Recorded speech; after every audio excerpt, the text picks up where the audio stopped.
마가복음 14장 51절에서 65절까지 말씀 나누도록 하겠습니다. 예수님께서 이제 잡히십니다. 그런데 잡히시는 장면이 예수님과 함께 그릇에 손을 넣었던 그 유다가 예수님 앞에 와서 랍비어 하고 아주 존경스러운 호칭을 부르고 입에 입을 맞춥니다. 아주 여러 번 사랑의 입맞춤을 합니다. 그러나 그 입맞춤은 예수님을 데려가라는 사인이었고 예수님을 배신하는 사인이었습니다. 그리고 그 가운데에 사람들이 와서 예수님을 잡아갑니다. 예수님께서 그들을 향하여서 말합니다. 내가 날마다 너희와 함께 성전에 있었으면서 가르쳤으되 너희가 나를 잡지 아니하였도다. 그러나 이는 성경을 이루려 함이니라. 유다와 거기 모여있는 잡으러 온 사람들에게 말하기를 나는 늘 너희와 함께 있었고 너희에게 하나님의 말씀을 가르치고 공개적으로 어디에나 있었는데 그때는 안 잡았다. 못 잡았다.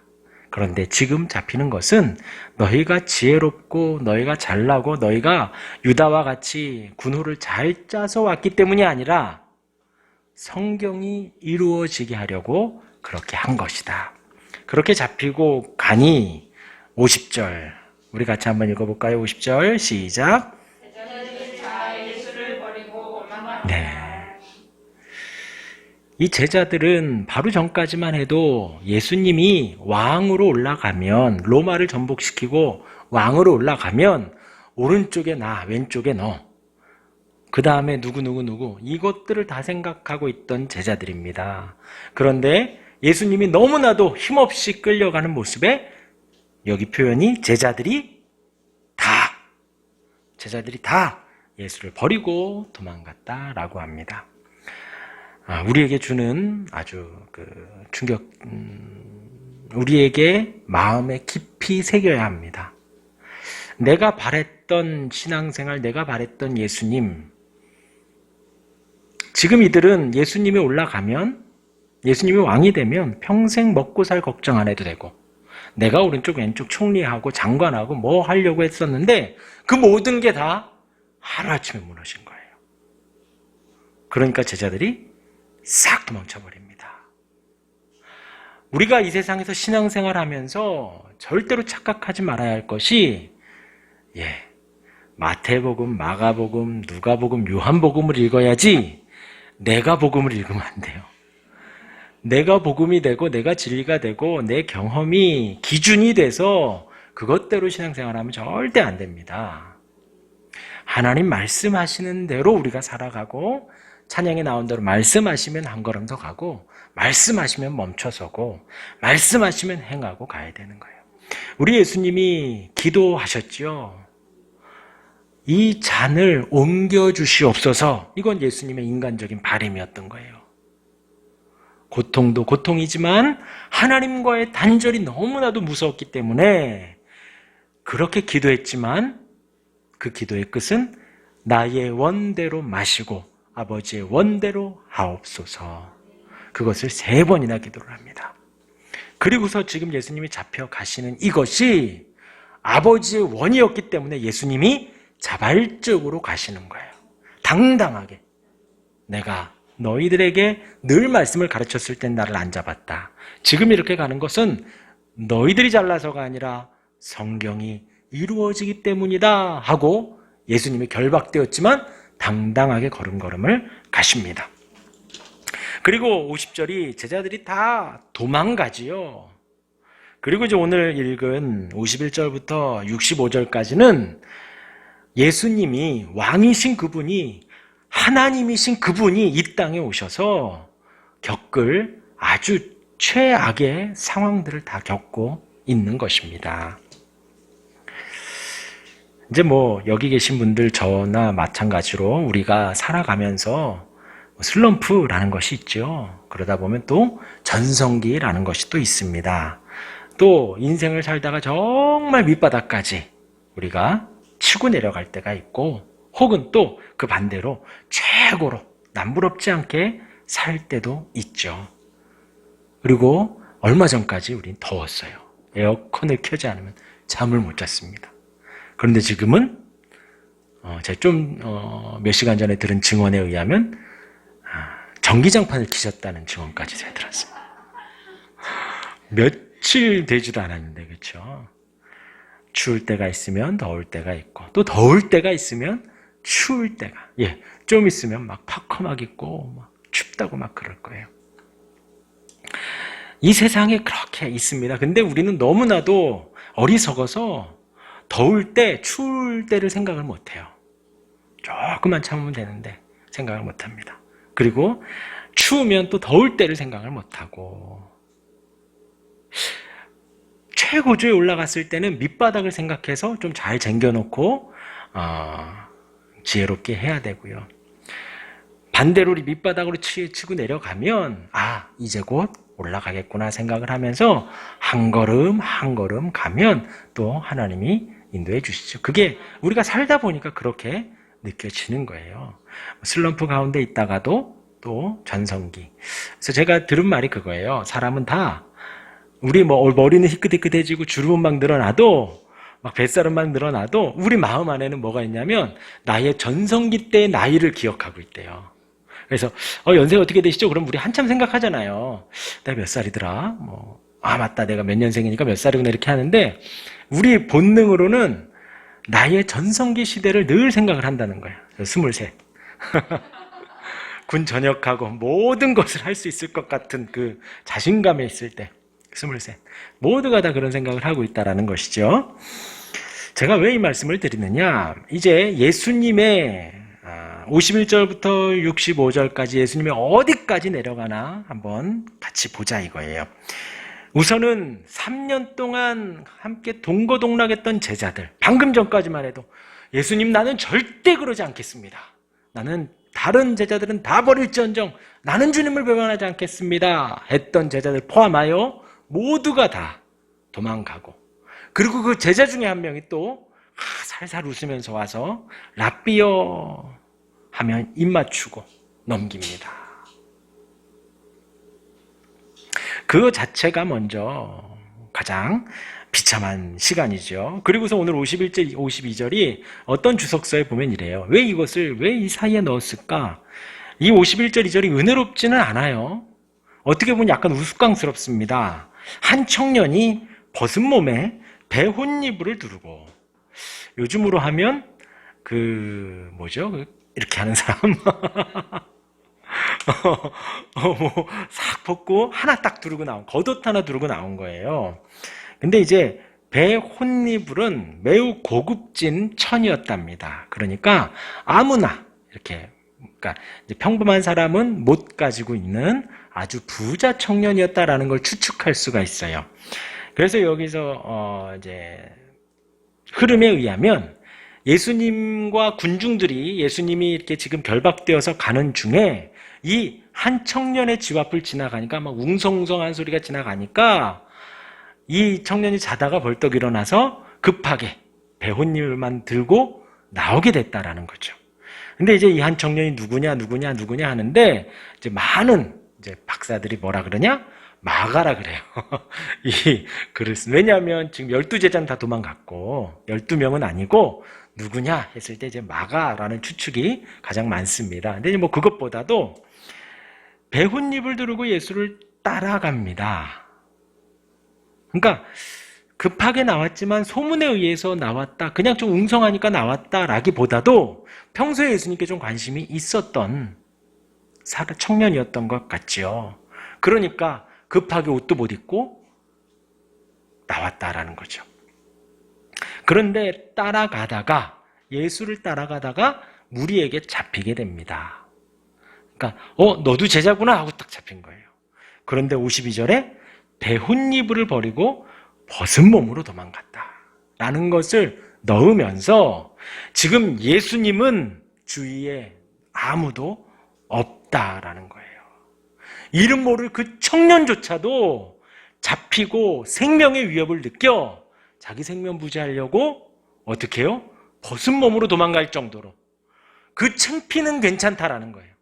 예수님과 함께 잡혀서 죽는 것보다 그냥 창피한 게 낫다라는 것이 지금 이 51절 2절의 역할입니다. 제자들도 도망가고 이름 모를 청년조차도 예수님을 배신할 정도로 지금 예수님 주위에는 아무도 없다라는 거예요. 그리고서 이제 53절부터는 재판이 진행이 됩니다. 이 재판은 지금 언제 진행이 되냐?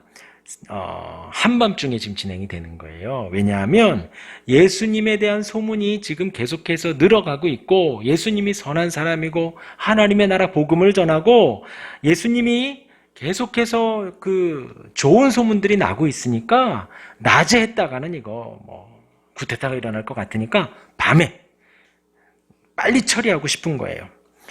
예수님의 잡힌 것이 더 알려지지 못하게 새벽에 잡고 바로 재판을 진행을 합니다. 그런데 우리가 읽었지만 예수를 고소하는 그 고소의 내용들이 다 틀리다는 거예요. 이때에는 녹음이나 녹화 그런 게 없었기 때문에 두 사람의 증언이 맞으면 그게 증거로 채택이 됐거든요. 그런데 지금 여기에는 아무도 56절에 이는 예수를 쳐서 거짓 증언하는 자가 많으나 그 증언이 서로 일치하지 못함이라. 왜일까요? 다 거짓말을 하고 있기 때문에 일치하지가 않는 거예요. 거짓 고소로 이어집니다. 그러다가 이제 그 대제사장이 직접 묻게 되는 것이지요. 침묵하고 아무 대답도 아니하시거늘 대제사장이 다시 물어 이르되 내가 찬송받을 이의 아들 그리스도냐? 들으셔서 아시겠지만 이때는 이 성경이 쓰여질 때도 마찬가지로 하나님의 이름을 함부로 말을 하지 못했습니다. 그래서 글을 쓸 때에도 하나님의 이름이 나오면 붓을 바꾸고 하나님의 이름 쓰고 또 다시 붓을 바꾸고 하나님에 대한 경외심을 막 드러냈죠. 그러니까 이 대제사장이 그와 같은 맥락에서 찬송받을 이, 우리의 평생에 찬송받을 이는 하나님 한 분뿐이십니다. 그러니까 그 하나님의 아들 그리스도냐, 메시아냐, 구원자냐 단도직입적으로 물으시는 거예요. 근데 여기에서 우리가 주목할 건 예수님은 어떻게 하셨다? 침묵하셨다. 그 거짓 고소들에서 하나하나 반박하시거나 하나하나 이렇게 너 그거 틀렸다, 이게 맞지 하시지 않고요. 그들에 대해서 침묵하셨다. 그리고서 이제 62절을 넘어가고요. 그 다음에 대제사장이 자기 옷을 찢게 됩니다. 찢으면서 어찌 더 증인을 모독하리요. 64절에 그 신성모독하는 말을 우리가 다 들었다. 아주 그냥 그 앞에서 쇼를 하는 거예요. 이때 당시에 옷을 찢는다라는 건 자신의 분노, 그리고 자기가 막 화가 났다라는 걸 지금 시청각으로 보여주는 거예요. 어떻게 대제사장 앞에서, 제사장들 앞에서 자기가 하나님의 아들 그리스도라고 할 수 있느냐? 그러니까 막 화를 내는 거예요. 더 이상 물을 거 없다. 더 이상 증거 필요 없다. 저 증언만으로도 괜찮다라는 거예요. 그리고 64절 하반절에 보면 그들이 다 예수를 사형에 해당하는 자로 정죄하고, 그냥 그 말 한마디로, 신성 모독을 했다라는 말 한마디로 사형에 해당하다라는 거예요. 그리고 65절에 어떤 사람은 이름도 없어요. 어떤 사람은 어떻게 했어요? 그에게 침을 뱉으며 그의 얼굴을 가리고 주먹으로 치며 선지자 노릇을 하라. 누가 쳤는지 한번 맞춰봐라 라는 거예요. 선지자는 하나님의 말씀을 전하는 사람이죠. 제사장은 우리의 죄악을 하나님께 이끌어 가는 사람이고, 선지자는 말씀을 듣고, 그러니까 눈 가리고 때린다. 누가 때렸나 한번 맞춰봐라. 조롱하는 것이지요. 그리고 하인들까지, 종까지도 뭐라 그래? 손바닥으로 치더라. 손바닥으로. 주님의 지금 이 고난이 아주 정말 지금 우리가 당해도, 그렇죠? 이것은 모욕, 모독을 넘어서서 매우 아픈 걸 떠나 기분 나쁜 일들을 막 당하는 거예요. 누가 때렸나? 지금 중학교 아이들끼리 서로 그럴 때 이런 일들이 막 일어나기도 하잖아요. 무리지어서 한 아이 막 그럴 때 예수님을 한가운데 놓고 모든 무리가 다 누구까지? 하인까지 가장 하찮은 그 사람들까지 예수님을 그렇게 치고 있다라는 거예요. 그런데 우리가 생각할 게 있습니다. 예수님은 지금 어마어마한 고난을 당하고 있는데 예수님이 이 땅에 태어났을 때 되게 화려한 왕궁에서 태어나셨죠? 아니요. 태어날 병원도 방도 없었어요. 마국간에서 태어나셨습니다. 태어나신 장소조차도 매우 더럽고 냄새나는 마국간이었어요. 예수님 태어나신 테니까 마국간을 깨끗하게 청소해 놨을까요? 말구유가 막 금색으로 되어 있을까요? 아니죠. 마국간은 마국간이에요. 치워도 마국간이고요. 거기에서 태어나셨고요. 목도 못 가누는 기저귀 갈아야 하는 젖먹이 아기로 태어나셔서 30년을 자라셨습니다. 공생의 사역 속에서도 예수님은 따뜻한 환영 한번 받아보지 못하셨어요. 고독한 삶을 사셨죠.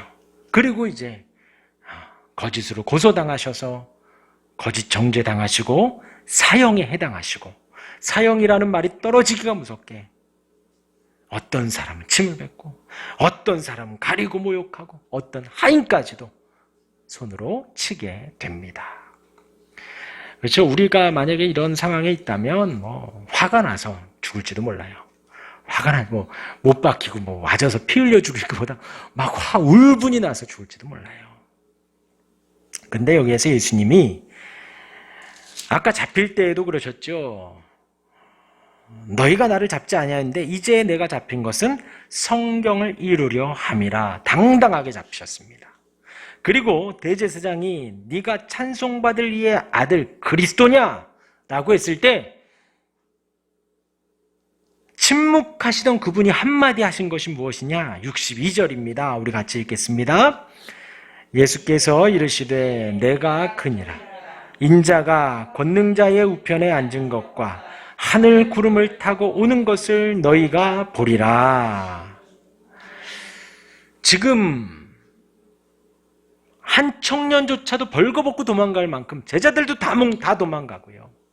처음 보는 어떤 사람까지도 하인까지도 손으로 치고 침 뱉는 그런 홀로 있는 그 외로움 속에서 예수님이 당당하게 뭐라 하시냐? 내가 그다. 에고 에이미, 내가 그다. 나는 스스로 있는 자다. 내가 바로 그 메시아다. 내가 바로 그 그리스도다. 라고 당당하게 선포하시는 거예요. 그리고서는요, 지금 아까 말한 대로 우리가 말하는 슬럼프고요, 가장 밑바닥이고요, 가장 추울 때예요. 가장 힘겨울 그때에 예수님 뭐라고 하시냐? 인자가 권능자의 우편에 앉은 것. 이때가 언제죠? 부활하시고 승천하셔서 권능자의 우편에 앉으십니다. 하늘 구름을 타고 오는 것. 두 글자로요? 재림이에요. 근데 예수님이 재림하실 때에는 어떻게 오신다고요? 심판주로 오십니다. 온 세상 모두가 다 알 수 있도록 하늘 구름을 타고 오셔요. 모두가 다. 믿는 사람들만 오는 것이 많은 것이 아니라 믿지 않는 사람들까지도, 대통령까지도, 노숙자들까지도, 빈부격차, 남녀노소를 막론하고 어느 누구든, 전 세계 누구든 다 알 수 있을 정도로 주님이 재림하십니다. 그런데 그때는 심판주로 오시는 거예요. 심판주로. 영광스럽게 다시 오십니다. 지금 이 말이 어느 때 하신 거예요? 주변이 다 공격자들이고 다 조롱하고 손가락질하고 있는 그 한가운데에서 내가 그다. 인자가 권능자의 우편에 앉은 것을 너희가 볼 거야. 하늘 구름을 타고 오는 것을 너희가 보리라 하고 주님이 선포하신 거예요. 하나님의 뜻이 이루어지기를 바라며 지금 이 길을 가고 계십니다. 당당하게 가시고 그 가운데에서 전혀 꿀림이 없이, 전혀 주눅듦 없이 당당하게 이후에 있을 일을 선포하신 거예요. 믿음의 본을 보여주신 것입니다. 여기 있는 저와 여러분들 마찬가지입니다. 우리의 인생에 어떤 이제 또 슬럼프가 밑바닥이 올지 몰라요. 그 가운데에서 믿음의 고백을 하실 수 있길 바랍니다. 주님이 나를 하나님의 사람으로 만들어 가실 거야. 나를 너무나도 사랑하시는 하나님이 지금도 함께 하신다. 하나님이 나를 이제 영광스러운 하나님의 자녀로 주님을 만나러 인도하신다. 하나님의 자녀로 부르셨다. 내가 언제나 하나님을 이런 힘든 상황에도 나는 예배를 놓지 않겠다. 하나님을 섬기는 이 고백을 놓지 않겠다. 라는 성도의 고백이 늘 있어지기를 바랍니다. 우리의 믿음이 이러하기를 바랍니다. 제자들과 같이 한 청년과 같이 도망치지 않고요.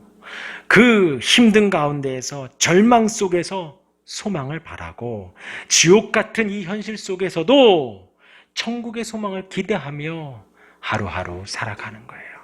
주님이 인도해 주실 것입니다. 우리 주님 너무 멋있는 것 같아요. 우리 같이 찬양하고 기도하겠습니다.